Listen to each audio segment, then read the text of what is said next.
La conscience est ce que je suis, de Joel Goldsmith. Chapitre 7. Parvenir à une mesure de conscience spirituelle.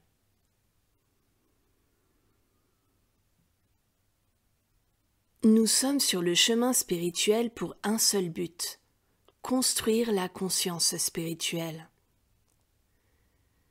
Bien que beaucoup d'entre nous observent que la plupart de nos maladies et discordes humaines disparaissent, et que de plus grandes harmonies s'établissent dans toutes nos relations humaines, ce n'est pas la raison d'être sur le chemin. Ce sont seulement les choses ajoutées qui arrivent. Nous sommes nés dans un état de conscience humain, c'est-à-dire dans une conscience qui accepte deux pouvoirs.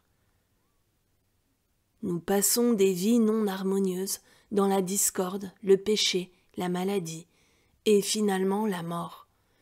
Et la seule manière de vaincre avec succès le monde de l'erreur est le développement de la conscience spirituelle. Que nous soyons débutants ou que nous soyons parvenus à l'étape ou à la stature d'un instructeur spirituel avancé, nous sommes encore dans le processus de construire la conscience spirituelle. Et sauf dans de rares moments d'illumination, nous ne parvenons jamais au point de l'avoir réalisée dans toute sa plénitude. Il existe certains moments dans la méditation où nous parvenons à cette réalisation pleine et complète. Mais c'est la finalité de notre travail, et elle arrive à très peu de personnes, et à ce très petit nombre de personnes, très rarement. C'est alors que le mariage mystique ou union consciente avec Dieu sont atteints. Probablement dans ce qui est appelé l'ascension. Il peut être possible de parvenir à la plénitude de la conscience spirituelle et à la maintenir. Mais certainement, pendant notre expérience sur Terre et dans celle de chaque mystique connu et de chaque fondateur religieux, l'union avec la source est-elle rarement réalisée. Aussi peut-il sincèrement nous être dit à tous, étudiants comme instructeurs, que nous construisons continuellement la conscience spirituelle. Il y a en réalité seulement une conscience, mais nous entretenons un sens matériel de cette conscience.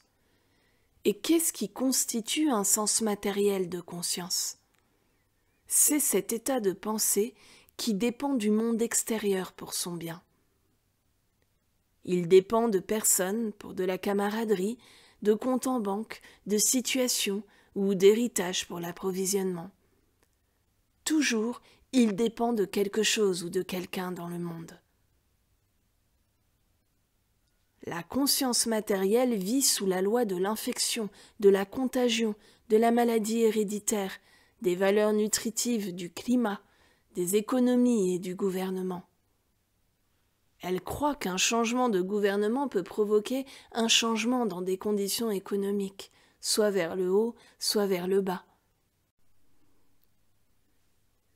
Les gens qui sont dans l'état de conscience matérielle sont sous la loi de bien et de mal. Avant qu'il soit possible de développer la conscience spirituelle, nous devons comprendre sa nature. La conscience spirituelle est la conscience qui ne hait plus ou ne craint plus le mal ou l'erreur sous n'importe quelle forme. Nous pouvons mesurer notre progrès par le degré de notre réalisation que Dieu, au milieu de nous, est le seul pouvoir. Quand nous pouvons regarder dehors les mauvaises conditions du monde, que ce soit sous la forme de microbes, de balles ou de bombes avec un « Merci Dieu, je ne peux pas avoir peur de toi, je ne peux pas te haïr, je peux seulement dire « Père, pardonne-moi ». Nous parvenons à la conscience spirituelle.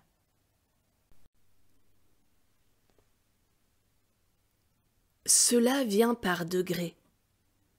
La conscience spirituelle se déploie progressivement, s'approfondissant et s'enrichissant, quand nous pouvons réaliser que nous n'avons pas à avoir peur de l'erreur, lutter contre elle ou la combattre. Nous avons appris que Dieu est esprit, que le pouvoir de Dieu est pouvoir spirituel, et c'est le tout pouvoir, le seul pouvoir. La conscience spirituelle ouvre un domaine de vie complètement nouveau ici sur Terre. Il n'est pas nécessaire d'attendre jusqu'à ce qu'une personne devienne vieille ou trépasse pour l'expérimenter. La réalisation spirituelle peut arriver à un enfant. Quand cela arrive, qu'il s'agisse d'un enfant ou de quelqu'un ayant beaucoup d'années, cela représente la maturité spirituelle qui n'est pas soumise aux choses ou pensées ou pouvoirs de ce monde. Ceux qui ont une conscience spirituelle peuvent parcourir le monde et ne pas être touchés par lui. Ils peuvent marcher au beau milieu de la guerre et ne pas être blessés. Ils peuvent se trouver au cœur de l'infection, de la contagion et des épidémies et ne jamais être touchés. Ils peuvent traverser les affolements et les découragements et ne pas en être affectés. La raison de cela, la conscience spirituelle n'est pas soumise aux lois ou pouvoirs matériels ou mentaux parce qu'ils ne sont pas pouvoirs. Dans le degré où nous avons acquis la conscience spirituelle, dans ce degré, nous sommes libres des discordes et des disharmonies du monde. Dans ces brefs moments où nous l'atteignons vraiment pleinement, il n'y a pas une trace du sens mortel. Le corps même apparaît comme lumière plutôt que comme matière, comme incorporalité plutôt que comme corporalité. La conscience spirituelle n'est pas sous la loi, elle est sous la grâce. Elle vit, se meut et a son être par la grâce. Elle n'est pas touchée par les croyances de ce monde. Ceux qui en ont acquis même une mesure vivent davantage par la grâce et par chaque parole qui sort de la bouche de Dieu qu'ils ne vivent par la nourriture. La plénitude de la conscience spirituelle fut manifestée par le Maître. J'ai vaincu le monde. Mon royaume n'est pas de ce monde. Ma paix, je vous la donne, mais pas comme le monde la donne. Dans le Sermon sur la montagne, le Maître recommandait à ceux à qui il était en train de parler de ne pas résister au mal. Il a dû adresser ces paroles aux disciples, aux apôtres ou aux étudiants avancés, parce que même un instructeur spirituel ne pouvait pas, à juste titre, sortir dans la rue et dire à quelqu'un « ne résistez pas au mal », parce que la personne répondrait immédiatement « Oh, devrais-je laisser un cambrioleur me voler ? Ou bien, devrais-je laisser quelque autre nation faire tomber des bombes sur nous ? »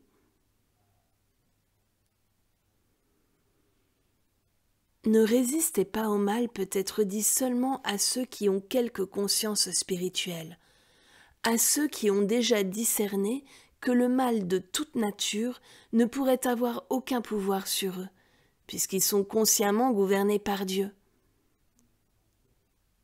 Dieu est esprit. Son pouvoir est spirituel, et en dehors de son pouvoir, il n'existe aucun autre pouvoir.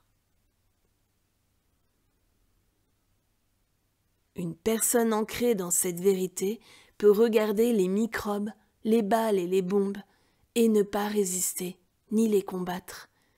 Ne pas essayer de les vaincre ou d'en finir avec, mais réalise « Père, pardonne-leur. Ils pensent qu'ils ont du pouvoir. »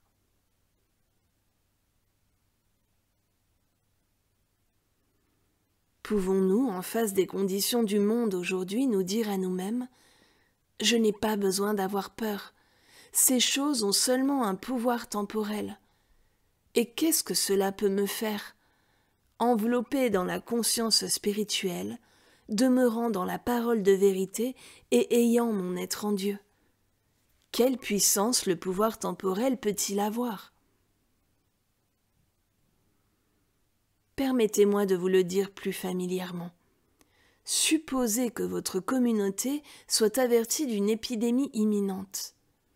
Si vous en discutez avec votre instructeur spirituel, sa réponse serait « N'ayez pas peur, c'est seulement un pouvoir temporel. N'ayez pas peur. Dieu est esprit, et l'esprit est le seul pouvoir, la seule substance, la seule activité, la seule loi. Les microbes n'ont pas de pouvoir. Une épidémie n'a pas de pouvoir. Dieu est esprit, et tout le pouvoir qu'il y a doit être spirituel. Cela ne laisse aucune place à d'autres pouvoirs, aucun pouvoir laissé à des microbes, aucun pouvoir laissé à des balles, aucun pouvoir laissé aux bombes. Pourquoi?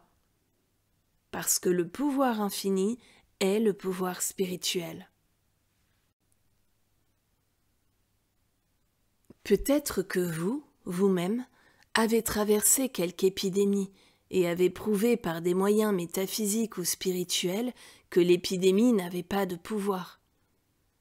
Les microbes s'avéraient être néants, et soit la discorde n'était pas venue auprès de votre demeure, soit, si elle vous avait touché, elle avait été rapidement confrontée, ni par la puissance ni par le pouvoir, mais en connaissant la vérité que Dieu est esprit. Cet état de conscience est ce que beaucoup d'entre nous ont déjà réalisé dans une certaine mesure.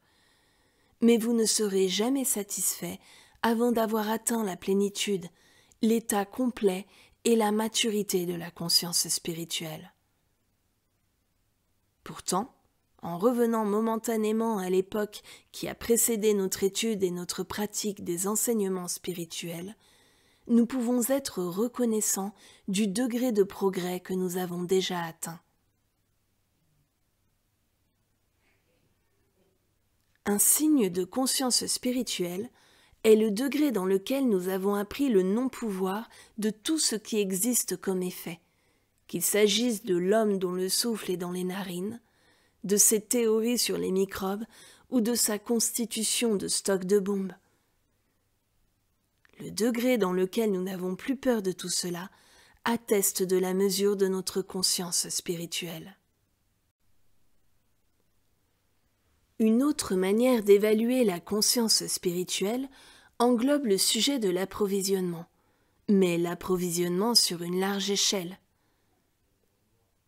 L'approvisionnement en argent en est bien sûr une facette, mais seulement une facette. Il y a des formes d'approvisionnement plus importantes pour nous que l'argent, même si beaucoup de personnes ne le croient pas. Nous verrons pendant le déploiement de la vie que le sujet de l'approvisionnement nous touche à chaque pas de notre chemin et chaque jour de notre vie. Vécue dans un sens matériel de conscience, la vie est une affaire d'obtenir, d'accomplir et de réaliser. Tout cela basé sur le fait que dehors se trouve un monde d'approvisionnement. Comment allons-nous y puiser? Toute la vie humaine est consacrée à puiser pour elle-même à partir de l'extérieur dans le monde. Puiser pour elle la connaissance, la force, davantage d'années de vie, davantage de santé, d'argent, plus d'opportunités ou plus de biens. La totalité de la vie humaine est consacrée à l'acquisition. La vérité est que nous renfermons en nous l'approvisionnement infini, et rien de plus ne peut nous être ajouté. Tout manque dans notre vie est dû à notre absence de connaissance de la vérité que notre conscience est infinie. Le manque n'a rien à voir avec quelque chose au dehors. Nous sommes conscience infinie, et ce que nous ne pouvons pas trouver dans notre conscience, nous n'allons pas le trouver dans le monde. La conscience est la source à partir de laquelle nous devons commencer. Et quoi que ce soit qui doit évoluer vient de cette conscience. La terre est au Seigneur et tout ce qu'elle contient. Fils, tu es toujours avec moi, et tout ce que j'ai est à toi. Tout ce que Dieu a est à nous. Nous avons tout ce qu'il y a, nous avons l'infinité. Dans un état de conscience matérielle, nous pouvons également dire « Non, cela ne peut être vrai. Beaucoup de gens ont plus que je n'ai. » Mais c'est vrai seulement quand c'est mesuré à partir d'une base matérialiste qui voudrait diviser l'approvisionnement existant. Dans l'esprit, il n'y a pas de division. Dans le royaume spirituel, il y a seulement un chiffre. C'est le chiffre 1.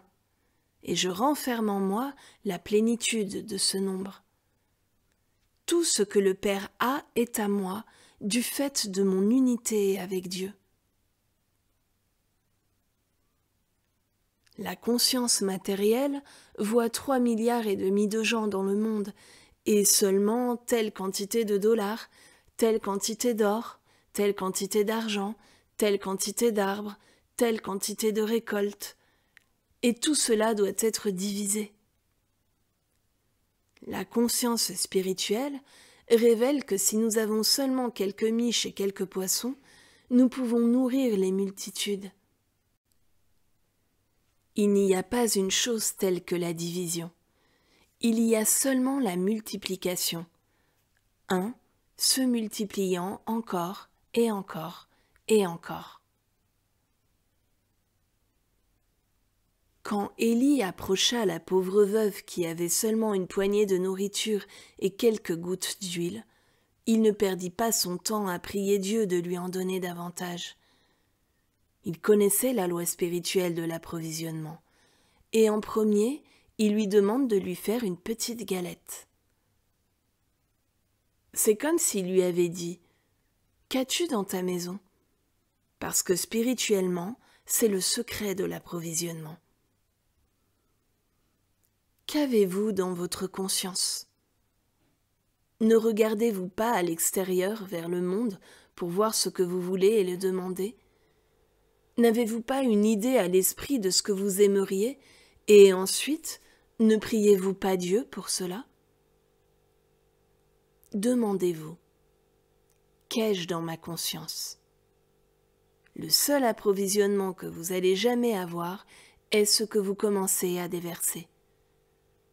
Le pain que vous jetez sur l'eau est le pain qui vous revient en tant que votre approvisionnement. Si vous touchez le pain qui a été placé par quelqu'un d'autre sur l'eau, vous vous brûlerez les doigts. Vous avez seulement droit à ce que vous donnez, tout comme vous n'avez pas droit à davantage de vie qu'à ce que vous mettez dans la vie. Si quelqu'un sur le chemin spirituel croit qu'il peut obtenir plus de la vie que ce qu'il y met, ce n'est pas tenir compte du jour du jugement. À ceux qui ont beaucoup reçu, il sera beaucoup demandé. Commencez à évoluer spirituellement, en retirant votre regard du monde et des choses du monde, vos désirs et vos vouloirs, et vivez spirituellement. Vivez à partir du point de vue de ce que vous pouvez donner ou ajouter au monde. De sorte que si un jour un monument est construit sur votre corps ou vos cendres, il ne dira pas qu'il a tant obtenu dans le monde, mais qu'il a tant donné au monde. Construisons cette sorte d'épitaphe. Qu'ai-je dans la maison maintenant? Dans un univers spirituel, nous pensons en termes de dons spirituels. Un des plus grands dons que nous ayons est le don de la prière. Aussi, si nous n'avons rien d'autre dans notre conscience que ce don, nous pouvons commencer à donner sous la forme de la prière. Prière pour nos ennemis, pour le monde et pour notre prochain.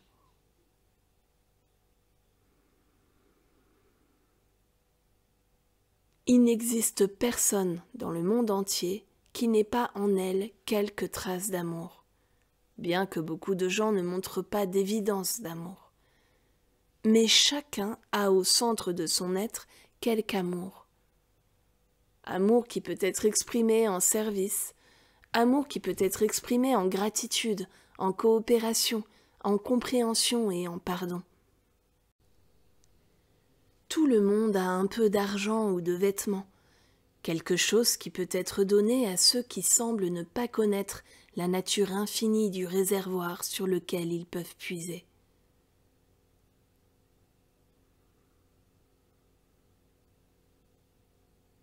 En connaissant la vérité du réservoir infini intérieur, nous pouvons prélever à partir de la conscience non seulement tout ce qui est nécessaire pour notre développement particulier, mais 12 paniers pleins supplémentaires à partager. Une démonstration qui approvisionne simplement nos seuls besoins n'est pas une démonstration spirituelle. L'esprit n'opère pas de cette manière. Nous pouvons décider de prendre le premier dollar de notre revenu hebdomadaire et le mettre de côté pour une contribution impersonnelle à des activités communautaires. Nous pouvons décider que, puisque cela ne vient pas de nous, mais du réservoir infini, nous augmenterons ce dollar mis de côté du fait de l'augmentation de revenus qui doit inévitablement s'ensuivre. Mais spirituellement, l'augmentation ne peut pas survenir avant que le débours ne se soit produit. C'est le renversement du concept matérialiste, qui est que, si l'argent rentre, nous paierons dehors. Dans l'univers spirituel, nous le payons au dehors afin qu'il puisse rentrer. Cela s'applique à chaque facette de la vie. Beaucoup de requêtes pour de l'aide viennent de personnes qui aimeraient de la compagnie. Ma réponse est toujours la suivante. Je ne crois pas que vous voulez de la compagnie. Je pense que vous cherchez un compagnon. Et je ne suis pas de ce travail. Aussi, je ne peux pas vous aider. Vouloir un compagnon est assez différent de vouloir de la compagnie. Chacun dans le monde peut avoir de la compagnie, parce que Dieu a planté cette qualité en chaque personne, et tout ce que quelqu'un peut faire est de la partager. La compagnie n'est pas quelque chose que nous obtenons d'un autre. La compagnie est quelque chose que nous donnons à un autre. Donc, avoir de la compagnie signifie en tout premier lieu la donner sous une forme ou sous une autre. Que nous la donnions à des êtres humains, à des animaux ou aux arbres, dans le parc ou au buisson de roses, nous devons déverser notre compagnie vers le monde, même si ce n'est rien d'autre que de se réjouir de l'observation du soleil, de la lune et des étoiles. Ensuite, la compagnie nous revient, mais ce sera la compagnie que nous avons jetée sur les eaux. Combien y en a-t-il parmi nous qui ont pendant longtemps, très longtemps, cru que les autres les maintenaient en condamnation, ne leur pardonnaient pas, ou maintenaient des griefs contre eux, ne réalisant pas que c'était nous qui le faisions et pas eux. Personne ne peut nous pardonner tant que nous portons un non-pardon en nous. L'obtention de pardon pour laquelle nous prions éternellement, nous la maintenons éloignée de nous, à moins de réaliser que vous me pardonniez ou non ne m'intéresse pas. C'est votre démonstration. Tout ce dont je m'occupe, c'est que je vous pardonne. Je pardonne librement à tous ceux qui m'ont offensé. Je pardonne librement à tous ceux qui ont usé de moi méchamment. Je pardonne librement à tous ceux qui m'ont critiqué, jugé ou condamné. Je fais cela librement, parce que je ne peux pas vivre avec moi sans ce sentiment éternel de pardon. S'il y a ceux qui ne souhaitent pas me voir sous cet angle-là, c'est leur démonstration, pas la mienne. Ma démonstration est pardon.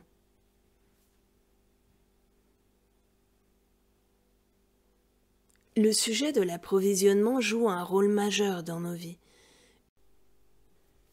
La conscience spirituelle ne nous a pas encore touchés, jusqu'à ce que nous commencions à vivre comme si nous étions un avec le Père, et comme si tout ce que le Père a est à nous, et nous comportions en partageant nos ressources, en partageant le pardon, la coopération, la compréhension, la patience.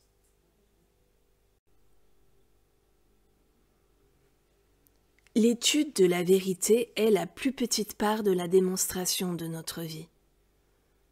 Beaucoup trop d'étudiants étudient trop. Provoquer la mise en action de notre conscience demande une très petite déclaration de vérité. Et ensuite, c'est cette action qui provoque le développement de notre conscience spirituelle.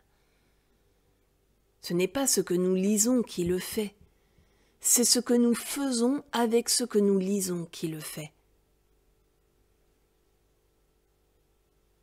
La parole de Dieu, la vérité dans notre conscience, est ce par quoi nous vivons, et ainsi nous devons en faire une pratique toutes les 5 minutes, toutes les demi-heures ou toutes les heures, pour arrêter ce que nous faisons, pour nous rappeler quelques déclarations de vérité.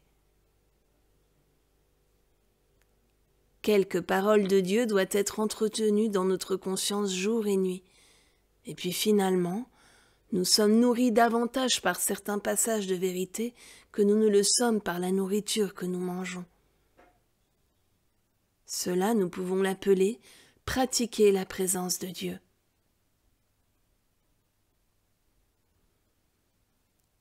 Réfléchir à la parole de Dieu et la maintenir dans notre conscience est la méditation contemplative. Cela prend seulement quelques mois de ce genre de vie avant qu'une nouvelle expérience nous vienne. Ensuite, dans un moment de besoin, quand nous ne pensons pas à la vérité, une parole de vérité arrivera dans notre conscience à partir de l'invisible, quelque chose à quoi nous ne pensions pas consciemment. À ce point de notre développement, quand nous pouvons ouvrir nos oreilles et recevoir des communications intérieures, nous vivons par la grâce, ne nous souciant pas pour notre vie, sachant qu'il y a une présence et un pouvoir invisible apportant l'harmonie dans notre expérience, sans effort conscient. Il y a un esprit qui demeure en nous. Il est invisible et nous ne pouvons pas le voir de nos yeux. Il est incorporel. Nous ne pouvons même pas le sentir, mais nous pouvons l'expérimenter. Nous pouvons voir qu'il est là à ses fruits, parce qu'avec la réalisation de sa présence, nous perdons instantanément toute peur.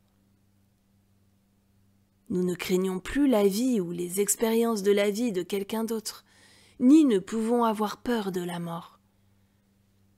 Ni la vie, ni la mort ne peuvent nous séparer de la vie de Dieu, ni de la volonté de Dieu.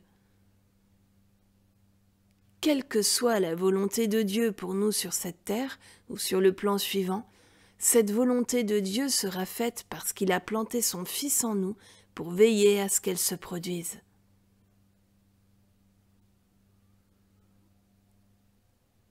Si cela était vrai d'un individu seulement, et que ce ne soit pas possible pour nous tous, il n'y aurait pas de vrai Dieu. Mais il y a Dieu, et le Maître le révéla dans cette déclaration. N'appelez aucun homme sur terre votre Père, car il y a seulement un Père qui est aux cieux. Ce Père est le vôtre et le mien, en proportion de notre capacité à lui ouvrir notre conscience, à nous abandonner à lui, à être disposés à vivre, ni par la puissance, le pouvoir, à rengainer notre épée, à arrêter d'être en colère, d'avoir du ressentiment, d'être haineux ou peureux. Nous ne pouvons pas faire cela humainement, Mais la grâce de Dieu rend naturel à toutes ces choses de disparaître de notre conscience. Ouvrez-vous à la vérité que l'Esprit de Dieu demeure en vous. Et par-dessus tout, arrêtez ce non-sens théologique de croire que Dieu vous abandonne dans vos moments de péché. Mon Dieu, non, surtout pas.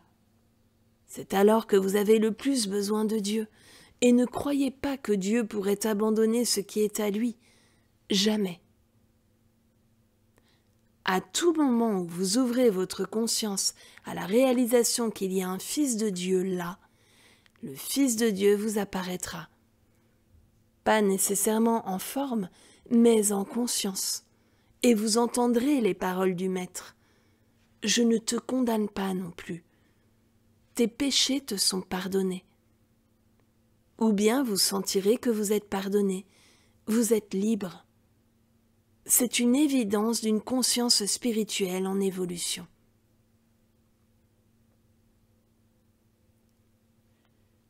La conscience spirituelle est une réalisation que ce qui est en vous est la substance de tout ce qui apparaît dans votre monde, tandis que la conscience matérielle est une croyance que vous acquérez, accomplissez et réalisez à partir de l'extérieur. La conscience spirituelle est une prise de conscience que tout ce dont vous avez besoin se déverse vers vous à partir de l'intérieur de votre propre être. Vous arrivez à un endroit dans la conscience où il devient clair pour vous que vous ne dépendez de rien ici, mais que vous devez vous tourner vers l'infini invisible pour votre bien. À un moment particulier, en vous, vous dites « Oui, dorénavant, ma dépendance reposera sur l'infini invisible, sur le royaume de Dieu en moi. De moins en moins, je regarderai à l'extérieur. » Ainsi, votre confiance, votre pouvoir et votre dépendance du monde extérieur se déplacent dans le royaume intérieur, et l'état matériel de conscience cède à cette conscience qui est la gloire que j'avais avec toi avant que le monde fût.